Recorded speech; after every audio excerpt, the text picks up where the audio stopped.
අද මම කතා කරන්න යන්නේ DM නැවත එන විට මොකද කරන්න ඕනේ කියලා. ඉතින් අපි මෙහෙම හිතමු. ඔයාගේ DM ඔයත් එක්ක ටික දවසක් සම්බන්ධය පවත්වාගෙන ඉඳලා නැවත වෙන් වුණා කියලා. එයා රන් කරා කියලා. දැන් ඔයා කොහොම හරි හිත හදාගෙන නියුට්‍රල් තත්වයක පීස්ෆුල් තත්වයක ඉන්නවා කියලා හිතමු. දැන් නැවත ඔයාගේ DM ඔයාව කොන්ටැක්ට් කරනවා. දැන් මොකද කරන්නේ? ඔයා හරිම පීස්ෆුල් තත්වයක හිටියේ. දැන් නැවත එයා එවපු ටෙක්ස්ට් එකකින් හරි කෝල් එකකින් හරි එහෙම නැත්නම් ඔයාව මීට් වෙලා හරි දැන් ඔයාගේ ආයෙමත් අර පීස්ෆුල් බව නැති වෙලා යනවා. දැන් ඔයාට හිතෙනවා මම හරිම පීස්ෆුල්ව හිටියා. දැන් ඒක නැති වුණා. ඉතින් ඒක ගැනත් දුකයි. ඒ වගේම එක්සයිට්මන්ට් එකකුත් තියෙනවා නැවත එයත් එක්ක කනෙක්ට් වෙන්න. ඉතින් මේ වගේ අවස්ථාවක මොකද කරන්න ඕනේ? ඉතින් මට අවබෝධ වන විදිහට සහ මගේ අත්දැකීම් අනුව මේ වගේ අවස්ථාවලදී මොකද කරන්න ඕනේ කියලා තමයි මම මේ වීඩියෝ එකෙන් කතා කරන්න යන්නේ. ඔයාලට අදහසක් ගන්න. ඉතින් මේ වගේ අවස්ථාවකදී කරන්න ඕනේ එයාව ගොඩක් ස්ලෝලි තමයි නැවත ඔයාගේ ජීවිතයට ගන්න ඕනේ. ඉක්මනින් ගොඩක් ආයෙමත් ලං වෙන්න ගියොත් නැවත සෙපරේෂන් සයිකල් එකක් ඉක්මනින් ආරම්භ වෙන්න පුළුවන්. නැවත එයා රන් කරන්න පුළුවන්. ඉතින් මම මේක ගැන පැහැදිලි කරන්නම් වීඩියෝ එක ඉස්සරහට යද්දී. ඉතින් ඒ වගේම එයා එන්නේ මොන විදිහේ එනර්ජි එකකින්ද කියලා හොඳින් බලන්න.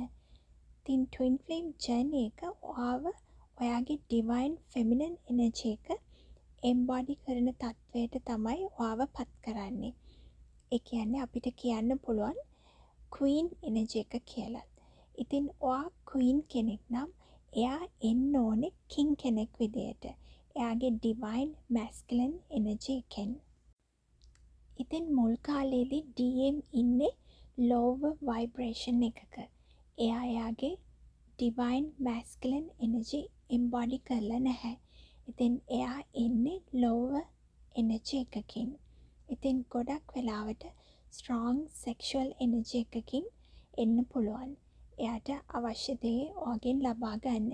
ඉතින් එතකොට ඔයා දැනගන්න ඕනේ බවුන්ඩරිස් දාන්න. ඔයා මට ආදරෙන් ගෞරවයෙන් මමත් එක්ක සම්බන්ධයක් පවත්වන්න එන්නේ නැත්නම් ඒ විදිහට මාත් එක්ක කතා කරන්න එන්න එපා කියලා එයාට බවුන්ඩරිස් දාන්න පුළුවන් වෙන්න ඕනේ. ඩිවයින් ෆෙමිනින් කෙනෙක් විදියට, ඒ කියන්නේ ක්වීන් කෙනෙක් විදියට. ඉතින් ඔයාට කියන්න පුළුවන් මම ඔයාට ආදරේ. නමුත් මම මේ විදිහේ සම්බන්ධයකට කැමති නැහැ. ඒ නිසා ඔයා රෙඩි වුණාම නැවත එන්න කියලා. ඒ වගේම එයාත් එක්ක සෙක්ෂුවල් ඉන්ටරැක්ෂන්ස් වලට යන එක සුදුසු දෙයක් නෙවෙයි.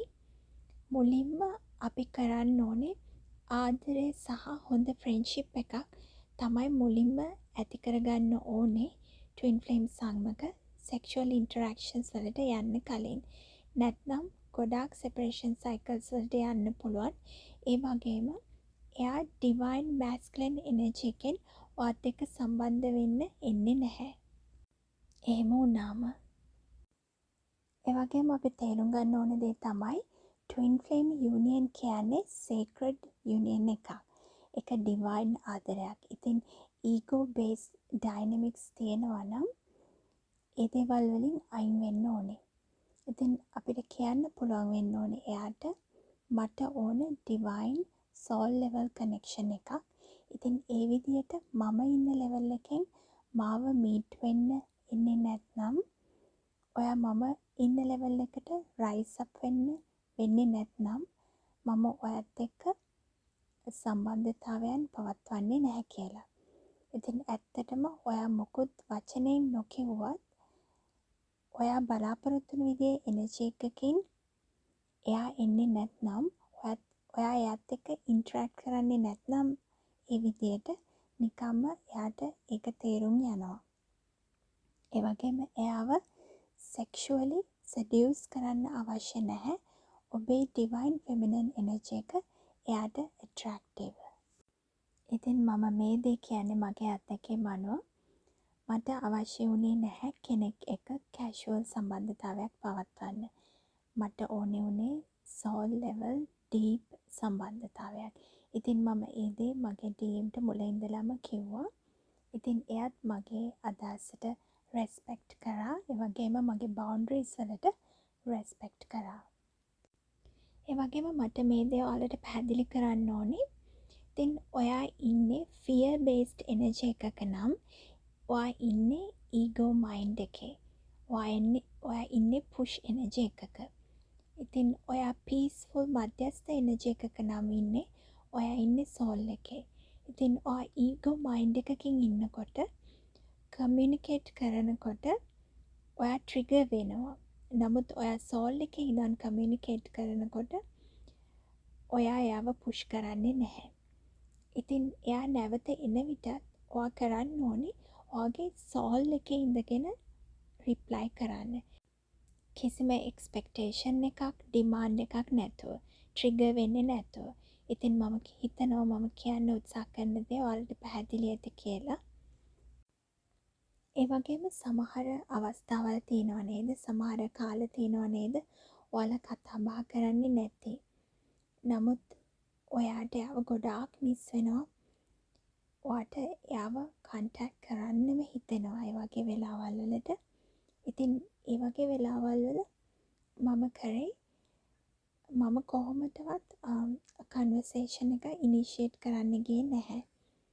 ඉතින් එයාම මට මෙසේජ් කරනකම් මම හිටියා. ඉතින් මගේ DM කවදාවත් මාව බ්ලොක් කරේ ගෝස්ට් කරේ නැහැ. නමුත් සමහර කාලවල තිබුණා කතා කරන්නේ නැති. සමහර වෙලාවට එයා ගොඩක් බිසි වෙලා එහෙම නැත්නම් මමම එයාට කියලා මට කතා කරන්න එපා කියලා. එහෙම වැඩිම තිබිලා තියෙන මාසයක් විතර තමයි. ඉතින් මම දන්නවා මම කෝල් කරොත් අනිවාර්යෙන් ආන්සර් කරනවා. නමුත් මේ වගේ කාලවලදී මම කොහොම හරි හිටියා කමියුනිකේෂන් එක ඉනිෂියේට් කරන්නේ නැතුව. එයා මෙසේජ් කරනකම හිටියා.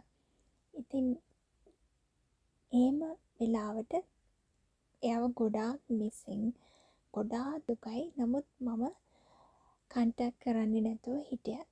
ඉතින් මොකද මට හිතුණා මම පස්සෙන් යන්න ඕනේ නැහැ. එයාට මාව මිස් වෙනවද කියලා මට බලන්න ඕන වුණා.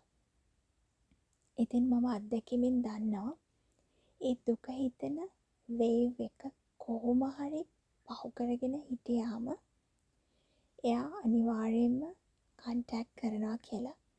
ඉතින් එයා ඔයාගේ ඇත්තම ට්වින් ෆ්ලේම් නම් එයා රීච් අවුට් කරනවා අනිවාර්යෙන්ම.